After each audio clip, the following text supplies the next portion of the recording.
Edizione trevigiana dei notiziari di Antenna 3, buonasera, ben ritrovati. Continua questo lungo speciale dedicato al maltempo. Da questa mattina vi stiamo raccontando quella che è la devastazione, in particolar modo della montagna bellunese. Allora subito vi ricordo il conto corrente istituito dalla Regione Veneto per raccogliere fondi da destinare alle popolazioni colpite. Vedrete le coordinate, le state vedendo adesso in sovrimpressione, le vedrete nel corso di tutto il telegiornale, resteranno appunto in onda per permettervi di appuntarvi quello che è il codice IBAN che vi consentirà di donare quello che potete e che volete, soldi che appunto poi la Regione destinerà alle popolazioni colpite, alle popolazioni in ginocchio, popolazioni che oggi, territori che oggi il governatore Zaia insieme al capo della Protezione Civile Borrelli e all'assessore regionale alla Protezione Civile hanno sorvolato nuovamente in un nuovo sopralluogo. Zaia ha parlato di un panorama lunare, di una situazione apocalittica. Abbiamo visto ancora molte abitazioni con il fango, abbiamo visto desolazione, abbiamo visto anche un paesaggio lunare, e questo è il caso di dirlo. Anche se splende il sole, non c'è il sole da quelle parti. Usa termini forti il governatore Zaia per descrivere quello che insieme al capo della Protezione Civile Borrelli e all'assessore Bottaccina ha potuto vedere nel nuovo sopralluogo fatto stamane. Una montagna bellunese devastata, case crollate o scoperchiate, boschi rasi al suolo, strade che non esistono più. Una montagna che ha bisogno dell'aiuto di tutti. Ieri il Presidente del Veneto ha parlato con il Premier Giuseppe Conte durante una lunga telefonata e dal governo arrivano rassicurazioni. Il Presidente del Consiglio mi ha detto che in settimana comunque ci saranno i primi provvedimenti. In settimana dovrebbe esserci, appunto, in occasione del Consiglio dei Ministri, già dovrebbero esserci le prime decisioni e le prime posizioni da parte del Consiglio dei Ministri. Almeno 1,5 miliardi i danni nella nostra regione, c'è bisogno di intervenire subito, dice Zaia. La montagna deve rialzarsi e tornare come prima, anzi meglio. Aiuti che potranno arrivare anche dai cittadini attraverso il conto corrente della regione e con il numero solidale che sarà attivato dalla mezzanotte di sabato. Voglio intasamento dei messaggi, l'altra volta l'avete fatto, lo dico ai veneti, bisogna fare di più stavolta. E sempre ai cittadini veneti Zaia rivolge un altro appello. Evitiamo il turismo delle disgrazie, evitiamo di andare a intasare traffico, strade e luoghi della tragedia in queste ore. Non siete d'aiuto per andare lì a far selfie o foto. Tornati in montagna, aggiunge poi Zaia, quando sarà nuovamente vivibile e la viabilità ripristinata. Iniziate ad andarci per consumare un caffè, un panino, una gita fuori porta, andare a sciare una mezza giornata, una giornata, un weekend, una settimana. La montagna si aiuta anche così, non abbandonate la montagna veneta. Perché, conclude Zaia, non deve passare il messaggio che sulla montagna bellunese non valga più la pena andarci perché non c'è più nulla. Per questo, aggiunge, bisogna continuare a parlarne. Bisogna continuare a parlare e presidiare il fatto che la nostra montagna veneta è in ginocchio. Dateci una mano, grazie ancora. E adesso le eccezionali immagini in un lungo reportage dall'elicottero dei nostri inviati Tiziana Bolognani e Francesco Ceron, girato questa mattina proprio sui territori devastati dal maltempo. Eccoci, siamo nell'area dell'aeroporto di Belluno, nella zona di atterraggio. Noi tra pochissimo saliremo sull'elicottero che c'è alle mie spalle, l'elicottero dell'Elifriula della regione del Veneto, e sorvoleremo assieme all'assessore Bottacin le zone disastrate del Lagordino. Il disastro che vedremo dall'alto, provincia di Belluno, ci stiamo dirigendo verso le zone del Lagordino. Questo è Cordevole.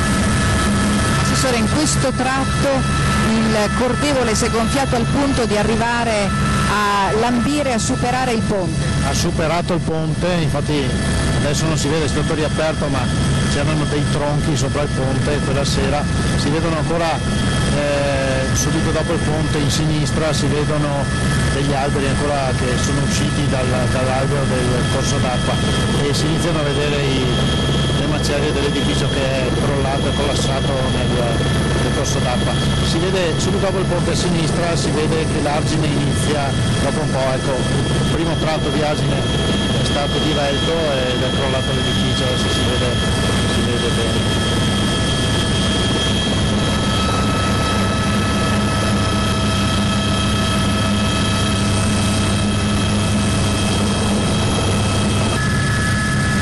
Di Alleghe, la strada che adesso è stata riaperta, che costeggia il lago. Martedì sera io sono arrivato fin qua, ma la strada era totalmente invasa da detriti, il materiale che era sceso dalla montagna. L'acqua è arrivata a lambire, entrare proprio anche all'interno della struttura del Palazzo del Ghiaccio e a lambire tutte le aree limitrofe, il parcheggio, quello che normalmente utilizzano gli sciatori prima di prendere gli impianti per andare a sciare su Civetta. Guardate, vi faccio vedere con Francesco Cerona, vi sto facendo vedere il bosco, è completamente scomparso, totalmente raso al suolo, non c'è un albero in piedi. È allucinante, terrificante, un'immagine terrificante.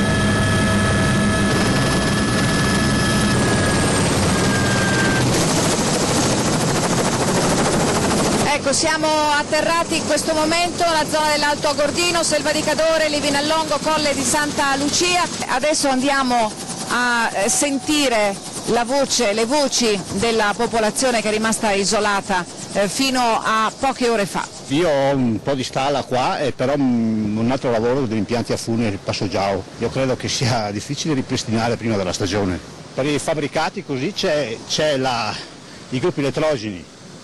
Però per potenze più grosse ci vuole la corrente delle linee, insomma. Guardate, vi facciamo vedere le macerie che il torrente ha portato a valle, che ha riempito nella quasi totalità il letto del torrente. E la situazione è del campo di guerra a tutti gli effetti, quindi di fatto siamo veramente stravolti in tutti i sensi. Assessore, abbiamo lasciato Colle Santa Lucia, stiamo rientrando a Belluno, le immagini sono strazianti, un tuffo al cuore. Ci sono dei posti che sono diventati assolutamente irriconoscibili, boschi interi devastati e quindi rimani senza parole, perché sono posti che conosci bene e che li rivedi in queste condizioni. Adesso stiamo vedendo tra l'altro tutto il versante bruciato, perché la settimana scorsa c'è stato anche quel maxi incendio, quindi veramente una devastazione totale. E poi le persone che sono isolate, che sono senza luce, senza acqua, è una situazione veramente complicata. Ecco, siamo appena atterrati nell'area del nucleo elicotteri all'aeroporto di Belluno, abbiamo fatto il viaggio con voi nelle zone dell'Alto Agordino devastate dalla furia del maltempo. Abbiamo avuto l'occasione di parlare con chi ha potuto e abbiamo potuto raccontarci che cosa sono state queste giornate letteralmente infernali che abbiamo vissuto tutti insieme. Con noi c'era l'assessore regionale Giampaolo Bottacin, che ringraziamo per averci fatto da guida nelle vallate devastate dal vento e dall'acqua. E avete visto nelle immagini di questo lungo reportage le immagini di Alleghe, un altro dei territori duramente provati dal maltempo. Siamo riusciti dopo giorni a contattare telefonicamente oggi durante la nostra lunga diretta una signora la cui figlia, che vive a Bruxelles, aveva chiesto il nostro aiuto perché da giorni non riusciva a parlare con la madre ed era preoccupata. Sentite il racconto di questa signora che è rimasta per giorni isolata ad Alleghe. Noi tutti insieme che lavoriamo, veramente grazie solo alle gente locale, perché aiuto è arrivato dopo 4 giorni, dopo 4 giorni senza luce. Noi abbiamo acqua, ma senza luce,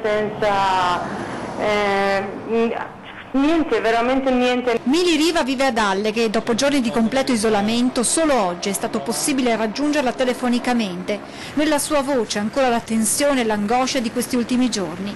Era stata la figlia Tara, che vive a Bruxelles, a contattare la nostra emittente, preoccupata perché non riusciva a parlare con la madre.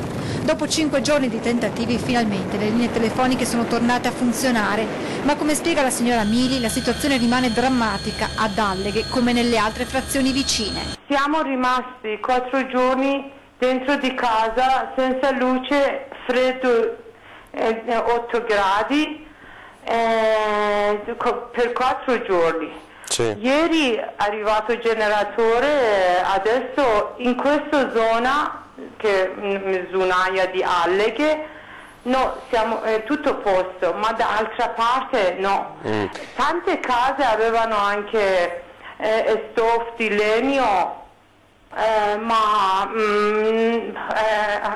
come noi che non abbiamo niente, veramente è stato molto difficile. La signora Mili, non sapendo subito che l'acqua non fosse potabile, ha continuato a berla normalmente, stando poi male. Adesso si attende che vengano riforniti i supermercati, ma, racconta la signora, non c'è nemmeno il tempo per fare la spesa. Quando ho sentito da mia figlia, mi sono andato a prendere dal supermercato, da scuola, niente acqua. Da ieri non è arrivato. Non hanno nessuna acqua, non è arrivato ieri. Oggi, questa mattina, non lo so, perché veramente non sono riuscita ad andare fuori perché dobbiamo pulire.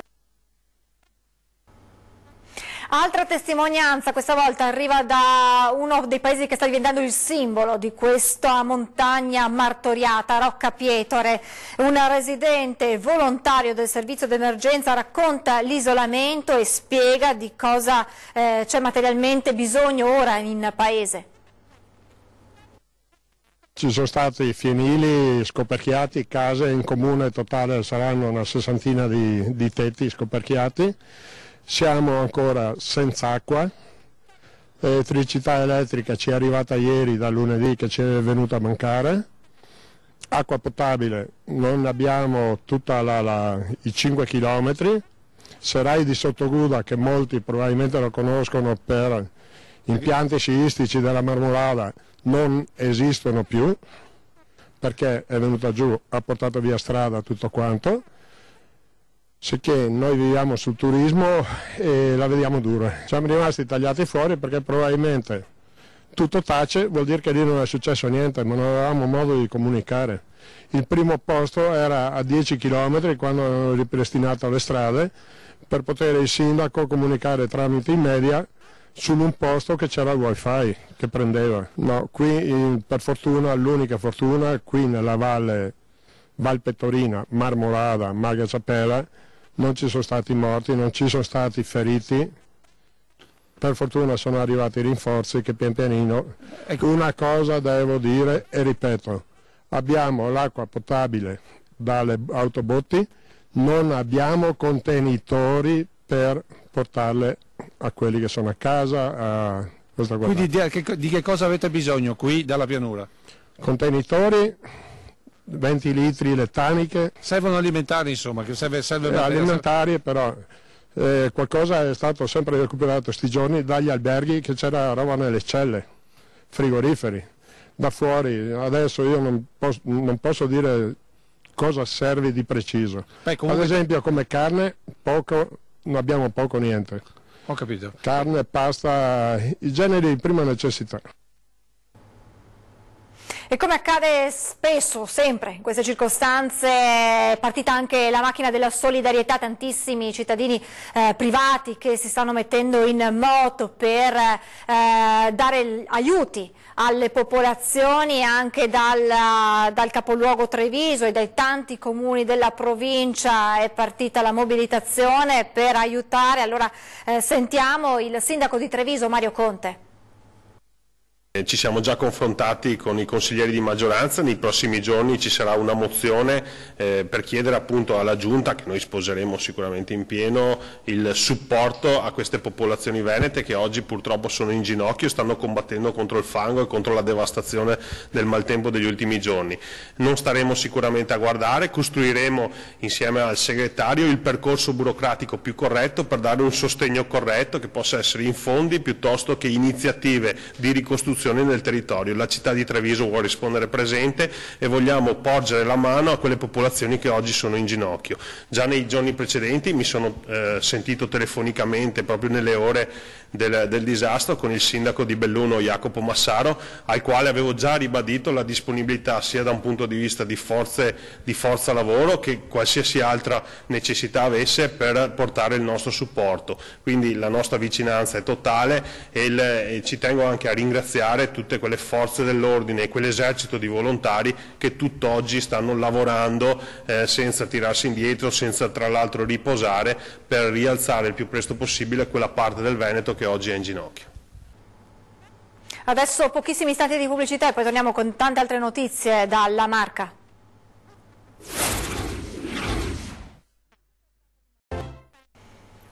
Rieccoci in diretta ancora per parlare di maltempo che ha interessato anche la Marca trevigiana con la piena del Piave, peggio del 66, ci avevano raccontato ieri i cittadini di quei comuni maggiormente colpiti, una piena che ha causato anche la chiusura del ponte Bailey, di quel bypass a Ponte della Priula nel comune di Susegana. Bene, proprio oggi, questa mattina lì si sono incontrati più di una ventina di sindaci della Marca per chiedere che quel ponte, che quel bypass venga riaperto in pochissimi giorni, in pochissimo tempo, e per chiedere anche una liberalizzazione momentanea di un tratto di A27.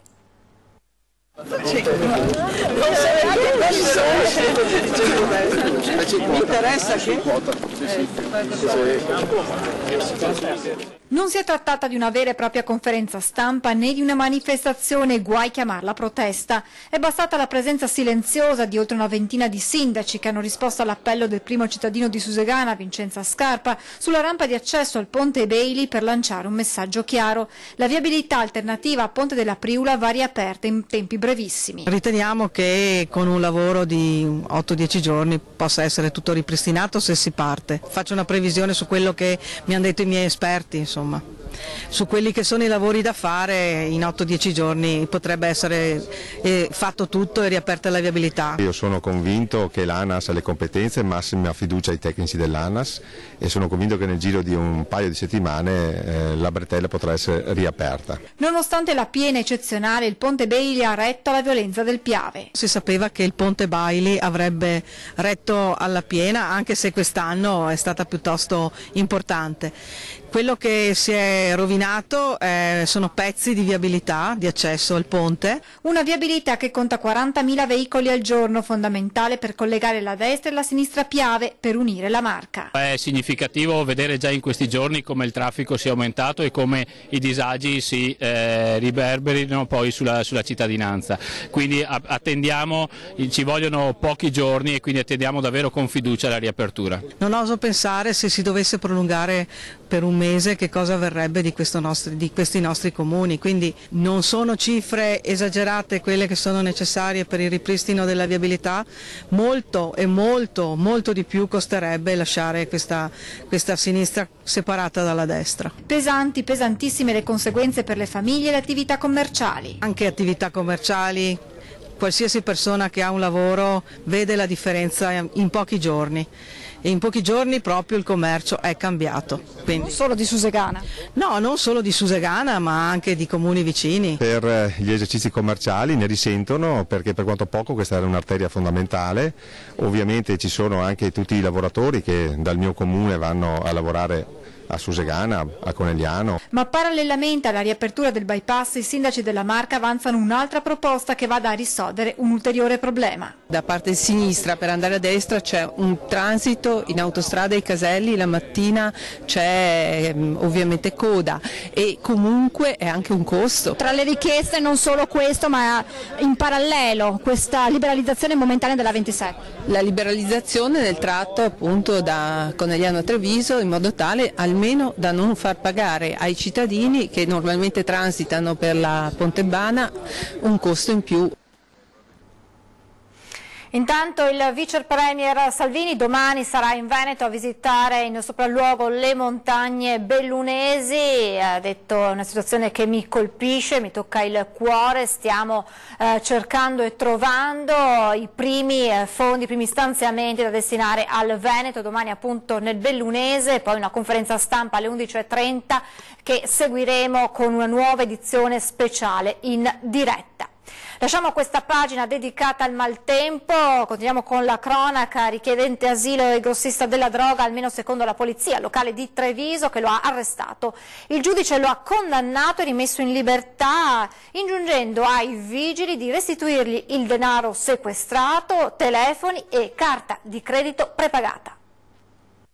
È arrabbiato il sindaco Mario Conte. Dopo mesi di indagini, la polizia locale di Treviso ha arrestato un richiedente asilo di 21 anni, nigeriano, ospite dell'ex caserma Serena di Dosson, sequestrandogli tra quello che aveva addosso e quello che custodiva in un cassetto nella sua stanza quasi mezzo chilo di marijuana, 250 euro in contanti, una carta di credito prepagata, telefonini e agendina con i nomi di altri stranieri a cui lui forniva, secondo i vigili, lo stupefacente da spacciare. Incensurato, giudicato con rito direttissimo, è stato però condannato solo per detenzione a 2 anni di reclusione con i benefici, vale a dire che è già libero, e la polizia locale gli dovrà anche restituire soldi e telefoni.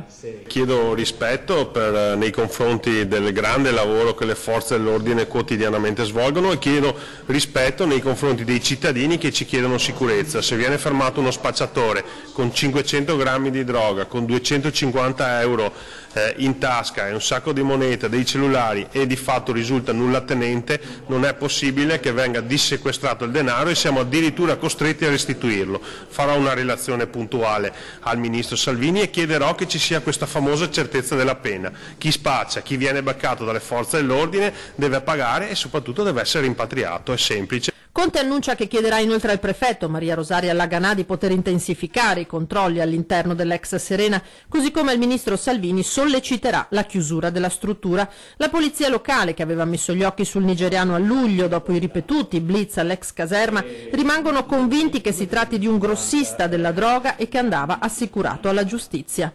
Secondo noi è un grossista anche perché abbiamo avuto modo di rilevare che forniva diciamo, gli spacciatori che ci sono sul nostro territorio e lasciava loro una determinata quantità di sostanze per poi permettere a questi di spacciarle nei confronti dei nostri cittadini.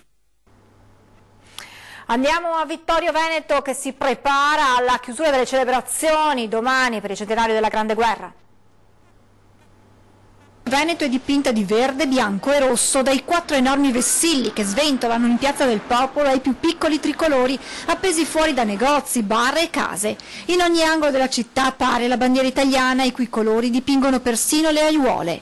Il Comune si prepara così alla chiusura delle celebrazioni per il centenario della Grande Guerra. La giornata di domani sarà caratterizzata da vari momenti, a partire dal mattino con l'amministrazione comunale impegnata a rendere omaggio ai caduti. Farà la visita ai caduti deponendo un fiore e una corona di fiori qui a Vittorio Veneto in piazza a 7 monumenti. Nel pomeriggio uno dei momenti più attesi, quando verranno presentate 13 opere di altrettanti artisti di paesi 100 anni fa belligeranti, installazioni come questa, limbo dell'unico artista italiano presente, installazioni che rimarranno patrimonio della città. Resta un po' l'amarezza per non avere qui il Presidente della Repubblica. Sì, indubbiamente sì, anche se la risposta che ci è arrivata ha fatto capire che la scelta era stata quella di partecipare ad un'unica manifestazione nella data del 4 e quindi a Trieste, però stiamo cercando di fare in modo che per altra occasione e sicuramente a Viterbo Veneto non mancheranno, il Presidente della Repubblica possa essere presente. Sarà un momento di celebrazioni, senza dimenticare però le popolazioni bellunesi duramente colpite dal maltempo. In segno di rispetto nei loro confronti, spiega il sindaco Tonon, abbiamo annullato le manifestazioni che erano in programma nei giorni del disastro. Mi auguro, ci auguriamo tutti che pur con le gravi ferite subite la nostra gente e le nostre montagne possano riprendere vita al più presto. È tutto, vi lascio previsioni del tempo, grazie per averci seguito in questa edizione e in tutto la lunga edizione speciale dedicata al maltempo. Grazie e buon sabato sera a tutti.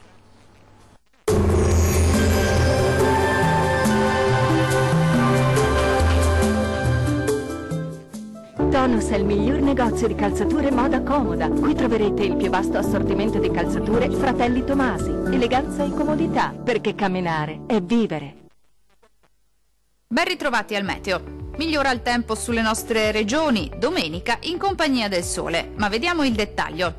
Sul Veneto la perturbazione atlantica che nei giorni scorsi ha colpito il nostro territorio regalerà una breve tregua. Ecco dunque che sarà piuttosto soleggiato su tutti i settori e il cielo si presenterà sereno o poco nuvoloso, ma entro la nottata saranno possibili nuove piogge. Temperature minime tra 12 e 15 gradi, massime comprese invece tra 18 e 21 gradi circa. Vediamo ora che tempo farà sul Friuli Venezia Giulia. Migliora il tempo anche sulla nostra regione, sarà infatti una giornata caratterizzata da una maggiore stabilità, con tanto sole ovunque, solo con qualche addensamento innocuo lungo le aree costiere, ma senza altre conseguenze. Temperature minime tra 13 e 14 gradi. Le massime invece oscilleranno tra i 19 e i 22 gradi. Vediamo infine la situazione meteorologica del Trentino Alto Adige. Non cambia di molto lo scenario, anche sulla nostra regione infatti sarà più asciutto e stabile ovunque. Il sole sarà protagonista con cielo sereno o al massimo poco nuvoloso. Anche in questo caso peggiorerà in nottata. Temperature minime tra 13 e 15 gradi. Massime oscillanti invece tra 20 e 21 gradi. Dal meteo di Antenna 3 per ora è tutto. Arrivederci al prossimo aggiornamento.